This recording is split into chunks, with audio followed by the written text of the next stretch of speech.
Ayan, bali nakarating na kami rito sa Talaan, Quezon. Time check tayo is 9:56. Umalis kami doon sa San Pablo 8:02 AM. Marami kaming kasama, halos 4 na sasakyan, tapos 3 motor or 4 na motor. Yung 4 na sasakyan, bali mga taga San Pablo talaga. Tapos yung 4 na motor is yun, kami yung magkakasama galing Caloocan. At bago kami pumasok sa loob, ayan, nakakita ko ng halo-halo, tamang-tama, nagugutom na rin kasi ako niyan. Hindi kasi ako pwede malipasan, sumasakit kasi yung ulo ko. Tapos ang sipag nga ate, yung ano niya, yung pang halo niya or pang ano ng yelo, mano-mano pa talaga. At ayan na nga yung iba naming kasamahan, papasok na sila Sir Marlon, tapos yung iba naming kasama. Meron pang mga naiwan sa sasakyan. At eto na nga, buti na lang may halo-halo, 'di ba? Kahit papaano is malamanan yung tiyan ko. Halo-halo, 'di ba? Tamang-tama sa tag-init na panahon. Ayan, ito papasok na tayo sa loob. Oh, ha, 'di ba? Puro cottage siya.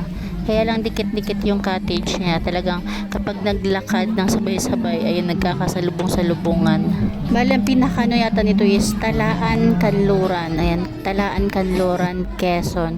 Bali, wala namang entrance yung pasok. Tapos yung cottage is pag umaga raw 600, kapag gabi 800. Bali, kapag whole day may kasamang hanggang midnight is 1.4. Pumasok kami sa loob siguro mga 10 AM. Kaya ang uwi rin namin is 10 AM. Madami kami kaya 3 cottage yung kinuha. Diyan naman medyo mahal yung cottage. Ayan, ang ganda ng dagat, oh, blue. At ayan nga, tamang-tama, kainan na. Buti na lang di talaga kainan na kasi nagugutom na talaga ako niyan. Malapit na sumakit yung ulo ko. Kaya medyo kinapalan ko na lang talaga yung mukha ko. At saka hindi, mababait talaga sila. Mabait, hindi ka maiilang. Talaga mga ano sila, smiling face, tapos maboboka. Talagang ano, parang sarap nilang kasama. Tapos maya-maya lang talaga naghanap kami ng pwesto na pwedeng mahigaan kasi 'di ba wala pa talagang tulog. Kaya ayan, no, 'di ba, nakahanap ako ng mahihigaan ko kahit buhangin. Sobrang antok na antok talaga ako. Kaya lang nakahiga naman ako, parang yung mata ko lang gustong nakapikit pero yung diwa ko medyo gising, narinig ko yung ano. Ayan, binibidyo-bidyo ko yung asawa ko, onday, nakaligo na siya. Oh, ha? Nakaligo na rin naman pala ako niyan, kaya medyo fresh ko na. Fresh ko.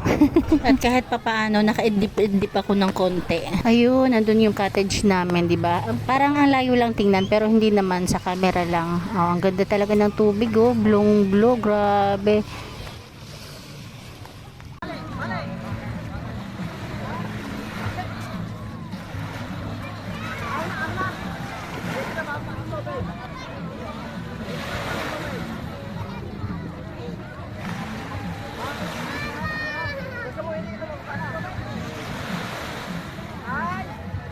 Ayan, medyo nagutom ako kaya naghanap ako ng makakain.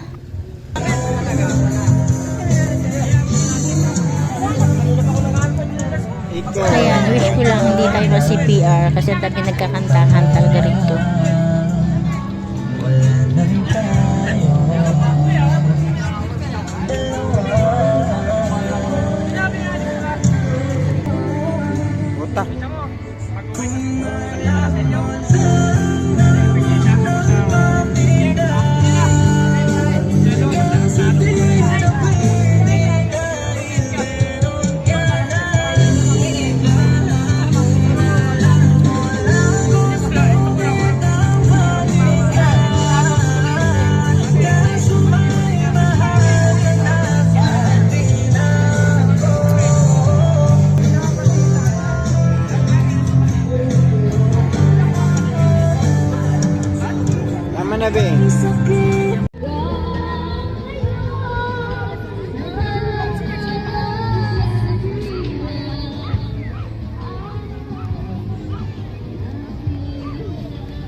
Layo.